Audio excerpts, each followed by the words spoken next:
Hello friends, मैं प्रियंका आर्य आप सबका आपके अपने चैनल लेट्स स्टार्ट स्टडी में बहुत बहुत स्वागत करती हूँ। आज मैं आप सबके लिए सीटेट एग्जाम के लिए जूनियर लेवल की साइंस की क्लास सेकंड क्लास जो मैंने आपको पढ़ाई थी उसी का पार्ट 2 लेके आई हूँ। जिससे मैंने आपको बताया था, मैंने आपको पहला टॉपिक जो भोजन वो कंप्लीट पढ़ा चुकी थी। दूसरा टॉपिक था द्रव्य की अवस्था, उसका एक पार्ट आपको दिया जा चुका है और आज हम उसी का दूसरा पार्ट अध्ययन करें। अगर अभी तक आपने दोनों वीडियो नहीं देखे तो हमारे चैनल की प्लेलिस्ट में जाके वीडियो को देख लीजिए तथा हमारे चैनल को सब्सक्राइब कर लीजिए। जिससे क्या होगा, हमारे चैनल में आने वाले सारे वीडियो के आपको रेगुलर नोटिफिकेशन मिलते रहेंगे, जिससे आपकी कोई भी क्लास मिस नहीं होगी। तो चलिए आज अपना सेकंड टॉपिक, उसी जो टॉपिक दिया गया आपका सेकंड टॉपिक द्रव की अवस्था है, उसको बाकी का अध्ययन करते हैं। जैसे मैंने इसके पहले की वीडियो में आपको द्रव्य की अवस्थाएं, धातुओं के बारे में, अधातुओं के बारे में, उपधातुओं के बारे में, सबके बारे में समझाया था। आज उसी के आगे हम पहले पढ़ेंगे सबसे पहले धातु कर्म। धातु कर्म होता क्या है? तो अयस्क के विभिन्न भौतिक व रासायनिक क्रियाओं द्वारा शुद्ध धातु प्राप्त करने की प्रक्रिया को हम क्या कहते हैं? धातु कर्म। जैसे क्या होता है, हम सब जानते हैं कि हमें पृथ्वी से बहुत सारे खनिज अयस्क प्राप्त होते हैं, लेकिन वो खनिज अयस्क में क्या होता है, शुद्ध फॉर्म में धातु नहीं होती। उस शुद्ध फॉर्म में जैसे क्या होता है, सोना का अयस्क प्राप्त होता है, एल्यूमिनियम का अयस्क ऑक्साइड प्राप्त होता है, कॉपर के जैसे अयस्क होते हैं, कॉपर पाइराइट होता है। तो ये सारे में अयस्क के रूप में मिलते हैं, लेकिन उससे उसी शुद्ध धातु को प्राप्त करने को क्या कहते हैं? इस पूरी प्रक्रिया को धातु कर्म कहते हैं। क्योंकि हम क्या करते हैं, जब धातु शुद्ध करते हैं तो उसमें बहुत सारी अशुद्धियां मिली होती हैं। उन अशुद्धियों को हम भौतिक और रासायनिक प्रक्रिया द्वारा क्या करते हैं? हटाते हैं। इसी प्रक्रिया को हम क्या कहते हैं? धातु कर्म कहते हैं। अब चलिए आगे पढ़ते हैं कि अयस्क का सांद्रण क्या होता है। अयस्क का सांद्रण, पहले तो हमें पता चाहिए अयस्क का सांद्रण करने की आवश्यकता क्यों पड़ी, हमें क्यों करना पड़ता है अयस्क का सांद्रण। क्योंकि जैसे मैंने भी आपको बताया कि हम क्या करते हैं, पृथ्वी से खनन के द्वारा बहुत सारे खनिज व अयस्क प्राप्त करते हैं। उनमें क्या होता है, बहुत सारी अशुद्धियाँ होती है, तो इसलिए उनका हमें जिस रूप में प्रयोग करना है उस रूप में प्रयोग नहीं कर सकते। जैसे आप मान लीजिए कॉपर है, कॉपर का एक्स क्या होता है? Copper pyrite. अब आप कॉपर पाइराइट को सीधे प्रयोग करके तार तो बना नहीं सकते। जैसे कल के वीडियो मैंने आपको बताया था कि कॉपर का प्रयोग किसमें करते हैं? विद्युत उपकरणों में करते हैं। तो क्या आप कॉपर पाइराइट से तार बना सकते? नहीं बना सकते। विद्युत का कोई उपकरण बना सकते? नहीं बना सकते। तो इसलिए क्या करना था, हमें सिर्फ मूल धातु उसी को प्राप्त करना है उस एक्स से। इसलिए हम क्या करते हैं, उस अयस्कों का सांद्रण करते हैं। तो कर सकते हैं कि अयस्क में से अशुद्धियों को अलग करना ही क्या कहलाता है? अयस्क का सांद्रण कहलाता है। अब आपको पता है कि आपका सीटेट एग्जाम में वही क्वेश्चन पूछे जाते हैं जो आपके एनसीईआरटी बेस्ड होते हैं, क्योंकि जो आपके एनसीईआरटी की बुक में उल्लेख होता है हमेशा सीटेट एग्जाम में वही सारे क्वेश्चन पूछे जाते हैं। तो इसीलिए इस वीडियो में हम क्या करते हैं, हर टॉपिक जिससे प्रीवियस में क्वेश्चन पूछे जा चुके हैं या इस तरह से क्वेश्चन पूछे जाने की संभावना होती है, तो उनसे एनसीईआरटी में जो इमेज दी होती है, जो थ्योरी दी होती, आपको इमेज के थ्रू लगा के समझाते हैं। जिससे क्या हो गया, अगर आप एनसीईआरटी की बुक ना भी पढ़े तो भी आसानी से सारे क्वेश्चन सॉल्व कर ले। जैसे आपके एनसीईआरटी में अयस्कों को समृद्धीकरण करके दिया गया है। इसमें कहा गया कि पृथ्वी से खनिज अयस्कों में मिट्टी, रेत आदि जैसी अशुद्धियां होती हैं, जिन्हें क्या कहते हैं? गैंग कहते हैं। तो ये आपसे पूछ सकते हैं, जो अयस्क में अशुद्धियां पाई जाती है उन्हें क्या कहते हैं? गैंग कहते हैं। इस पॉइंट को याद रखने की अयस्क में पाई जाने वाली अशुद्धियों को हम क्या कहते हैं? गैंग कहते हैं। और धातुओं के निष्कर्षण से पहले अयस्कों से अशुद्धियां हटाना आवश्यक होता है।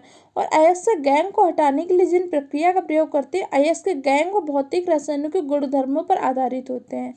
अब कह रहे हैं कि पहले तो हमें पता नहीं चलता गैंग क्या होते हैं। अयस्क में जो पाई जाने वाली अशुद्धियां होती है, अशुद्धियां कैसे होती हैं? जैसे मिट्टी की, रेत की। क्योंकि अयस्क में कहाँ से प्राप्त होते हैं? मिट्टी से। उत्खनन, उत्खनन का मतलब क्या होता है? खुदाई करके प्राप्त होते हैं। तो उनमें बहुत सारी अशुद्धियां होती है। उन्हीं अशुद्धियों को अलग करना, पृथक करना क्या होता है? अयस्क का सांद्रण।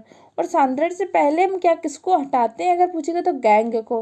गैंग किसको कहते हैं? अशुद्धियों को। अब ये जब सांद्रण की आप विधियों को चयन करेंगे कि इस विधि से करने, तो आप उसकी अयस्क की प्रकृति, उसकी अशुद्धियों की प्रकृति के आधार पर ही तो चयन करेंगे कि हम इस विधि से इसका सांद्रण कर सकते हैं। तो चलिए अब आगे हम पढ़ते हैं कि अयस्क के सांद्रण किससे करते हैं। अयस्क की प्रकृति के आधार पर तो करते हैं।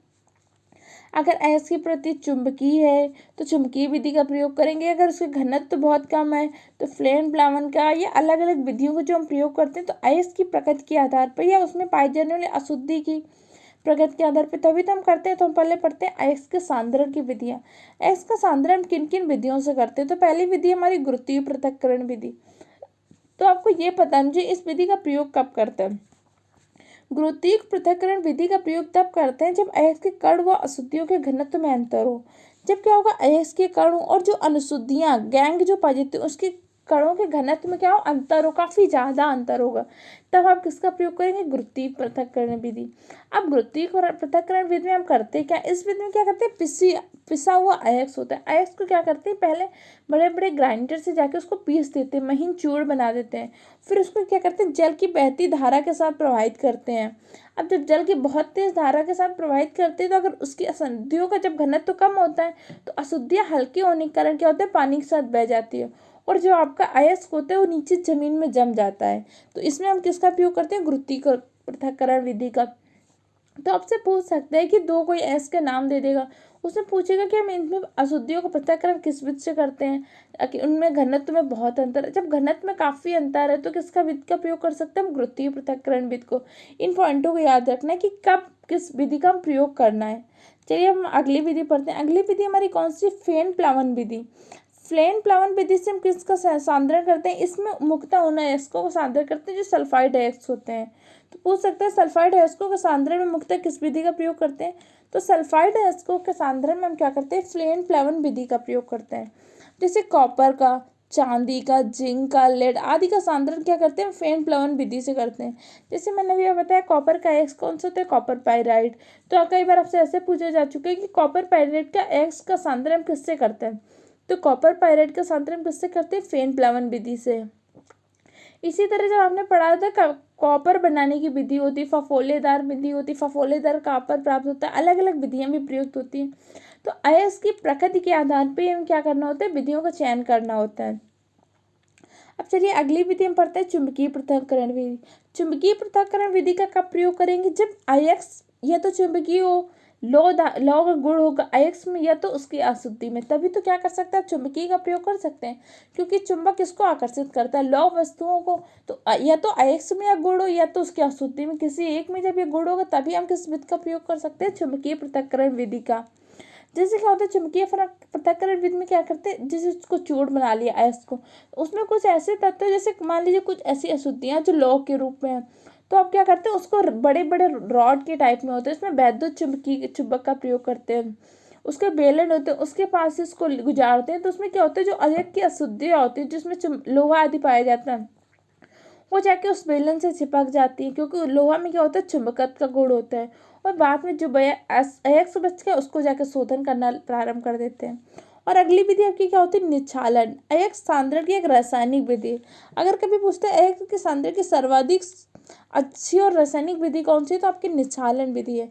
इस विधि से प्राप्त अयस्क क्या होता है, अत्यंत शुद्ध होता है। अब चलिए हम पढ़ते हैं अयस्क का अपचयन। तो अयस्क का अपचयन करने से पूर्व आपको पता होना चाहिए अयस्क का हम अपचयन करते हो क्यों है, क्योंकि जो सांद्रित अयस्क होता है उसको हमें ऑक्साइड में परिवर्तित करना बहुत आवश्यक होता है। क्योंकि जब अयस्क का आपने सांद्रण कर लिया तो उस टाइम में क्या हुआ, सांद्रित अयस्क प्राप्त हुआ, कि उससे जो सिंपल अशुद्धियाँ थी वो तो निकल गई, लेकिन अभी भी उसको मॉडिफाई करना है तो उसका क्या करते हैं, अपचयन करते हैं। क्योंकि सांद्रित अयस्क को क्या होता है, जब हमें प्राप्त होता है तो उसको हम क्या कहते हैं, अयस्क जो होते हैं सांद्रित अयस्क कार्बोनेट व सल्फाइड के रूप में होते हैं। अब कार्बोनेट और सल्फाइड के अयस्क को क्या होता है, अपचयित करने में दिक्कत होती है, इसलिए हम क्या करते हैं, अयस्क का अपचयन करते हैं। तो आपसे पूछ सकते हैं कि अयस्क का अपचयन क्यों करते हैं। सांद्रित अयस्क को क्या होता है, धातु में परिवर्तित करने के लिए उसे ऑक्साइड में परिवर्तित करना आवश्यक होता है, क्योंकि सांद्रित अयस्क क्या होते हैं, कार्बोनेट व सल्फाइड के रूप में होते हैं। जैसे आपने सांद्रित अयस्क की विधियां पढ़ी, फ्रेन प्लावन, चुंबकीय पृथक्करण विधि, निच्छालन विधि, इसमें जो आपको अयस्क प्राप्त होता है उसे कार्बोनेट व सल्फाइड के रूप में होता है, जिससे क्या करते हैं, हम ऑक्साइड में परिवर्तित किया जाता है। अब ऑक्साइड में परिवर्तित क्यों करते हैं, जैसे मैंने भी आपको बताया कॉपर पाइराइड। कॉपर पाइराइड से आपको प्राप्त क्या करना है, सिर्फ कॉपर प्राप्त करना है। अभी आपने मान लीजिए कॉपर में जो लोहा आदि की अशुद्धियाँ तो उसको तो निकाल दिया, लेकिन अभी भी आपने उससे कॉपर धातु को नहीं निकाला। अब आपको उससे धातु बनाने के लिए उसका क्या करते हैं, अपचयन करते हैं। अपचयन क्यों करते हैं, कि उसमें जो होता है कार्बोनेट और सल्फाइड के फॉर्म में, उससे डायरेक्ट धातु बनाना थोड़ा मुश्किल होता है, इसलिए हम क्या करते हैं, उस अयस्क का अपचयन करते हैं। तो आपसे पूछ सकते हैं अयस्क के अपचयन की विधियां कौन कौन सी होती हैं। तो अयस्क के अपचयन की मुख्यतः दो विधियां होती हैं। पहले आपकी क्या, निस्तापन या भर्जन, ये दोनों आपकी एनसीईआरटी में उल्लेख है। तो हम पहले पढ़ते हैं निस्तापन के बारे में। निस्तापन क्या होता है, जब सांद्रित अयस्क को वायु की अनुपस्थिति में, इस पॉइंट को याद रखना, इसलिए जो इंपॉर्टेंट चीज होती है मैं उसे हाईलाइट कर देती हूँ। सांद्रित अयस्क को वायु की अनुपस्थिति में गलनांक से कम ताप पर, लेकिन उच्च ताप हो, लेकिन ताप क्या होना, तो गलनांक से कम होना चाहिए, उस ताप पर गर्म करके क्या करते हैं, ऑक्साइड में परिवर्तित करते हैं। इस प्रक्रिया को क्या कहते हैं? निस्तापन। जब सांद्रित X को वायु की अनुपस्थिति में, इस चीज को ध्यान रखने की निस्तापन की क्रिया हमेशा क्या होती है? वायु की अनुपस्थिति में उस किसी भी X को क्या करना है? गर्म करना है। गर्म बहुत उच्च ताप पर करना है, लेकिन इतना ताप कि वो गलनांक से कम रहे। गलनांक क्या होता है? इसके पहले की वीडियो में आपको मैंने डिटेल से समझाया है। आप अगर आपने नहीं देखा तो सब वीडियो को जाके देख लीजिए। अब वायु की अनुपस्थिति में क्या, उसका गलनांक से कम ताप पर गर्म करते हैं, तो ये प्रक्रिया क्या कहलाती है? निस्तापन कहलाती है। अब चलिए दूसरी प्रक्रिया क्या होती है? भर्जन। भर्जन क्या होता है? सांद्रित X को वायु के नियंत्रित मात्रा की उपस्थिति में, या वायु की जगह कई बार दे सकता है O2 ऑक्सीजन, तो इसमें क्या करना है? वायु की नियंत्रित मात्रा, उसमें क्या था? वायु की अनुपस्थिति थी। लेकिन भर्जन में क्या होता है? वायु को नियंत्रित मात्रा की उपस्थिति में गलनांक से कम परंतु उच्च ताप पर गर्म करके ऑक्साइड में परावर्तित करने की प्रक्रिया को क्या कहते हैं? भर्जन। निस्तापन तथा भर्जन में एक मुख्य अंतर यही होता है कि भर्जन जो होता है हम वायु की नियंत्रित मात्रा की उपस्थिति में करते हैं, जबकि हम निस्तापन जो करते हैं वायु की अनुपस्थिति में करते हैं। इस पॉइंट को याद रखना आप। अब चलिए पढ़ते हैं अणु के बारे में, क्योंकि आपके इसी टॉपिक में अणु, परमाणु की संरचना, समस्थानिक, संभारिक का भी उल्लेख किया गया है। तो सबसे पहले पढ़ते हैं अणु क्या होता है। अणु पदार्थ का वह अति सूक्ष्म कण होता है। अणु बहुत छोटा सा सूक्ष्म कण होता है जो स्वतंत्र अवस्था में तो रह सकता है, लेकिन क्या होता है? रासायनिक अपक्रिया में भाग नहीं ले सकता, उसे क्या कहते हैं? अणु कहते हैं। अणु क्या होता है? पदार्थ में स्वतंत्र अवस्था में तो रह सकता है, लेकिन क्या होता है? रासायनिक अपक्रिया में भाग नहीं ले सकता। तो कई बार आपसे ऐसे पूछ सकते हैं, अणु रासायनिक अपक्रिया में भाग ले सकता है कि नहीं ले सकता? तो अणु क्या होता है? रासायनिक अपक्रिया में भाग नहीं ले सकता, लेकिन स्वतंत्र रूप से रह सकता है। जैसे आपके एनसीईआरटी में अणु के बारे में दिया गया है। साधारणतः अणु ऐसे दो या दो से अधिक परमाणुओं का समूह होता है जो आपस में रासायनिक बंध द्वारा जुड़े होते हैं, और ये परस्पर आकर्षण बल के द्वारा जुड़े होते हैं। तो आपसे पूछ सकता है कि अणु आपस में कैसे जुड़े होते हैं? तो आपके अणु कैसे होते हैं? आकर्षण बल द्वारा जुड़े होते हैं।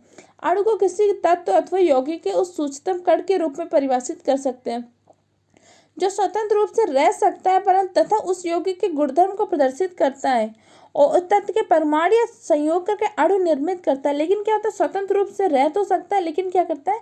रासायनिक अपक्रिया में भाग नहीं लेता। अगर आपसे पूछेगा अणु आपस में किस बल द्वारा जुड़े होते हैं, तो किस बल के द्वारा जुड़े होते हैं? आकर्षण बल के द्वारा।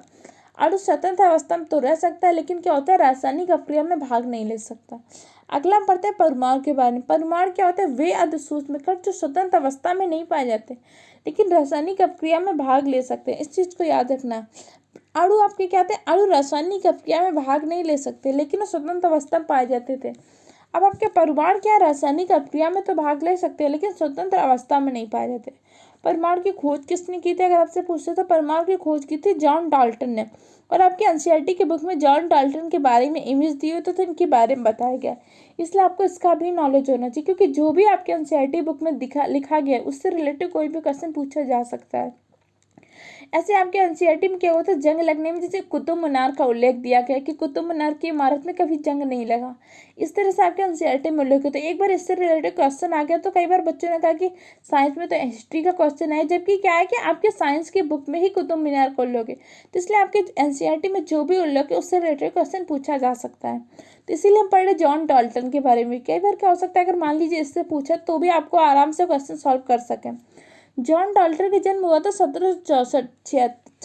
1766 में इंग्लैंड के गरीब जुलाहा परिवार में हुआ था, और 12 वर्ष की आयु में उन्होंने एक शिक्षक के रूप में अपनी जीविका प्रारंभ की। तो आपसे पूछ सकते हैं कि जॉन डाल्टन का जन्म कब हुआ था? तो 1766 में हुआ था। कहाँ हुआ था? एक जुलाहा परिवार में इंग्लैंड में हुआ था। इन्होंने कब शिक्षक बने थे? 12 वर्ष की उम्र में। और तथा इसके बाद क्या 7 साल बाद एक स्कूल के प्रिंसिपल बन गए थे। और 1793 में जॉन डाल्टन ने कॉलेज में गणित, भौतिकी और रसायन शास्त्र पढ़ाने के लिए मैनचेस्टर चले गए। वहां पर अपने जीवन का अधिकांश समय शिक्षण व शोध कार्य में व्यतीत किया। सन 1808 में इन्होंने अपने परमाणु सिद्धांत को प्रस्तुत किया था। तो आपसे पूछ सकते हैं कि जॉन डाल्टन ने अपना परमाणु सिद्धांत कब दिया था? तो 1808 में, जो क्या हुआ? द्रव्य के अध्ययन के लिए एक महत्वपूर्ण सिद्धांत साबित हुआ। तो कई बार आपसे ऐसे पूछ सकते हैं कि परमाणु सिद्धांत दिया किसने था? तो किसने दिया था? जॉन डाल्टन ने। जॉन डाल्टन का जन्म कहाँ पे हुआ था? इंग्लैंड में हुआ था। अगर आपसे ऐसे पूछते हैं कि जॉन डाल्टन ने जब सिद्धांत दिया था तो उस टाइम पे वो कहाँ पे रहते थे? तो कहाँ पे रहते थे? मैनचेस्टर में। चलिए पढ़ते हैं रासायनिक दृष्टि से परमाणु क्या होता है? अविभाज्य होता है। इस चीज को याद रखना कि परमाणु को विभाजित नहीं कर सकते। परमाणु आपका कैसा है? अविभाज्य, अर्थात उसे क्या कर सकते हैं? तोड़ नहीं सकते, विभाजित नहीं कर सकते। चलिए पढ़ते हैं परमाणु की संरचना। परमाणु की संरचना जिससे अभी आपने पढ़ा, परमाणु क्या अविभाज्य, उसको हम विभाजित नहीं कर सकते। लेकिन परमाणु में क्या होता है, कुछ स्थायी मूलकण पाए जाते हैं, कुछ आपके अस्थायी मूलकण। तो कई बार आपसे कैसे कर सकते हैं, ऑप्शन में दे देते हैं इनमें से कौन सा परमाणु का स्थायी मूलकण नहीं है, इनमें से कौन सा परमाणु का अस्थायी मूलकण नहीं। इसलिए आपको दोनों अस्थायी व स्थायी मूलकण के बारे में पता होना चाहिए। जिससे क्या होता है, परमाणु में स्थायी मूलकण के रूप में प्रोटॉन, न्यूट्रॉन व इलेक्ट्रॉन पाए जाते हैं, जबकि अस्थायी मूलकण के रूप में न्यूट्रॉन, मेसॉन व पॉजिट्रॉन पाए जाते हैं। तो आपसे ऐसे पूछ सकते हैं, न्यूट्रिनो कैसा कण है, अस्थायी। मेसॉन कैसा कण है, अस्थायी कण है। पॉजिट्रॉन आपका अस्थायी कण है। जबकि प्रोटॉन, न्यूट्रॉन व इलेक्ट्रॉन कैसे कण है, आपके स्थायी मूलकण है। अब चलिए आगे हम पढ़ते हैं। आपकी जैसे परमाणु की संरचना आपके एनसीईआरटी में दी हुई है। इन्होंने कहा कि जैसे परमाणु के भीतर दो मूलकण होते हैं, इलेक्ट्रॉन और प्रोटॉन। तो प्रोटॉन की खोज किसने की थी, प्रोटॉन की खोज की थी डाल्टन ने। इस चीज़ को याद रखना, आपसे पूछ सकता है। और परमाणु सिद्धांत की इस धारणा को गलत साबित कर दिया। अब यह जानना आवश्यक है कि इलेक्ट्रॉन और प्रोटॉन परमाणु के भीतर किस तरह से व्यवस्थित है। इनको समझाने के लिए बहुत से वैज्ञानिकों ने विभिन्न प्रकार के मॉडल प्रस्तुत किए, जिसमें जे टॉमसन पहले वैज्ञानिक थे जिन्होंने परमाणुओं के संरचना संबंधित मॉडल प्रस्तुत किए। तो आपसे पूछ सकते हैं, परमाणु के संरचना के संबंध में पहला मॉडल किसका था, तो टॉमसन मॉडल था। किसने दिया था, जे टॉमसन ने। इस चीज़ को याद रखना कि पहला मॉडल किसने दिया था, जे टॉमसन ने। इसका नाम क्या था, टॉमसन मॉडल था। अब चलिए हम पढ़ते हैं समस्थानिकों के बारे में, क्योंकि आपके एनसीईआरटी में समस्थानिक के बारे में, समभारिक के बारे में भी उल्लेख है। समस्थानिक क्या होते हैं, वे तत्व जिनका परमाणु क्रमांक समान हो परंतु परमाणु भार भिन्न भिन्न, उन्हें क्या कहते हैं, समस्थानिक कहते हैं। बहुत बार बच्चों का कंफ्यूजन होता है, समस्थानिक में क्रमांक समान होता है कि भार।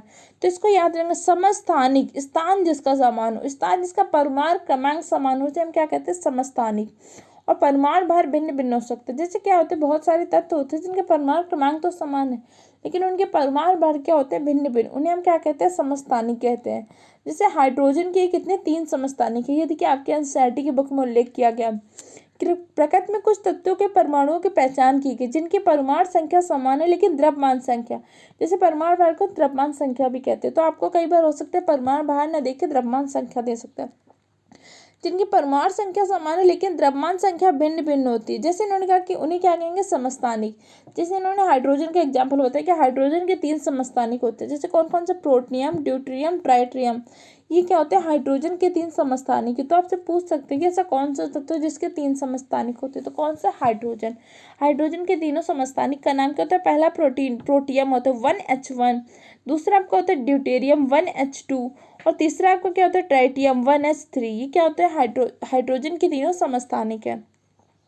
अब चलिए हम आगे पढ़ते हैं कि जिसे उन्होंने दिया कि परमाणु के क्या, हाइड्रोजन परमाणु के 3 समस्थानिक। इसको याद रखना, प्रोटियम, ड्यूटेरियम और ट्राइटियम। यही देखिए मैंने भी लिखा है कि हाइड्रोजन के क्या है, 3 समस्थानिक है।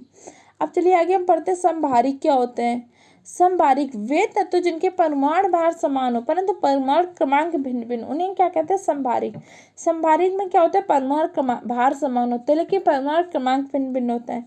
जबकि आपने पढ़ा था कि समस्थानिक में क्या होता है, परमाणु क्रमांक समान होता है लेकिन उसके क्या होता है, परमाणु भार समान नहीं होता। जैसे समभारिक, समभारिक यहाँ पे भार है तो इससे याद रखना कि परमाणु भार क्या समान है लेकिन परमाणु क्रमांक क्या भिन्न भिन्न, इसे आप क्या बोलोगे, समभारिक बोलोगे। अब चलिए इसी के आगे, जैसे समभारिक के बारे में आपके एनसीईआरटी में कहा गया कि 2 तत्व होते हैं जैसे कैल्शियम और आर्गन। इनका परमाणु क्रमांक क्या होता है, अलग अलग होता है लेकिन परमाणु भार, परमाणु संख्या क्या होती है, इनकी समान होती है। कितनी होती है, 20। तो इन्हें हम क्या कहेंगे, समभारिक कहेंगे। समभारिक क्यों कहेंगे, इनका परमाणु भार समान है लेकिन क्या, परमाणु क्रमांक भिन्न भिन्न है। इन दोनों तत्वों की द्रव्यमान संख्या क्या है, 40 है। यानी तत्वों के जोड़े में अणुओं के कुल न्यूक्लियनों की संख्या समान है। अलग अलग परमाणु वाले तत्वों की संख्या जिनकी द्रव्यमान संख्या समान हो तो इन्हें क्या कहते हैं, समभारिक। द्रव्यमान संख्या को हम क्या कहते हैं, परमाणु भार भी कहते हैं। तो कहते हैं जिनके परमाणु भार या द्रव्यमान संख्या समान हो उन्हें क्या कहते हैं, समभारिक, चाहे परमाणु क्रमांक भिन्न भिन्न हो। अब आगे हम पढ़ते हैं सम इलेक्ट्रॉनिक क्या होता है। विभिन्न तत्वों के वे परमाणु जिनके इलेक्ट्रॉनों की संख्या समान हो उन्हें क्या कहते हैं, सम इलेक्ट्रॉनिक। तो कई बार आपसे ऐसे तत्व दे सकते हैं कि इनमें कौन से 2 तत्व उनके इलेक्ट्रॉनों की संख्या समान है, तो इन्हें क्या कहेंगे, सम इलेक्ट्रॉनिक। जिनके इलेक्ट्रॉनों की संख्या समान होती है उन्हें हम क्या बोलते हैं, सम इलेक्ट्रॉनिक। अब सब न्यूट्रॉनिक किससे कहते हैं, विभिन्न तत्वों के परमाणु क्रमांक और परमाणु भार भिन्न भिन्न हो लेकिन उसमें क्या हो, न्यूट्रॉनों की अगर संख्या समान है तो क्या कहते हैं, सम न्यूट्रॉन। इसको आप यहीं से याद रखना कि न्यूट्रॉनिक, जिसमें न्यूट्रॉनों की संख्या समान हो, सम न्यूट्रॉनिक। इलेक्ट्रॉनों की संख्या समान हो, सम इलेक्ट्रॉनिक। परमाणु भारों की संख्या समानु समभारिक, परमाणु क्रमांकों की संख्या समानु की समस्थानिक। ये आपने इस तरह से समझ लिया। ये आज का आपका सेकंड चैप्टर जो होता है द्रव्य की अवस्था है वो पूरी तरह से कंप्लीट हो गया। अब इसके नेक्स्ट सीरीज में हम इसका थर्ड चैप्टर स्टार्ट करेंगे। इस तरह से आप वीडियो को देख के इसके नोट्स बना लीजिए तो हमारे चैनल को सब्सक्राइब कर लीजिए। तो इससे क्या होगा कि हमारे चैनल के सारे वीडियो आपको मिलते रहे, क्योंकि हमारे चैनल में आपको पता है कि मैथ पेडागोजी की भी क्लासेस चल रही हैं, सीडीपी की क्लास चल रही है, ईवीएस प्राइमरी लेवल में ईवीएस की थ्योरी क्लासेस कंप्लीट हो गई। हम बहुत जल्द ईवीएस पेडागोजी की भी क्लासेस स्टार्ट करने जा रहे हैं और इसी तरह हिंदी पेडागोजी की भी क्लासेस कंप्लीट हो गई। तो ये सारी क्लासें आप देख लीजिए तो इनके नोट्स बना लीजिए ताकि क्या होगा एग्जाम टाइम में आप बहुत इजीली रिवीजन कर लें। तो वीडियो को अगर आपको हेल्पफुल लग रहा है तो वीडियो को लाइक करें तथा चैनल को सब्सक्राइब करें। Okay friend, thank you for the watching the video.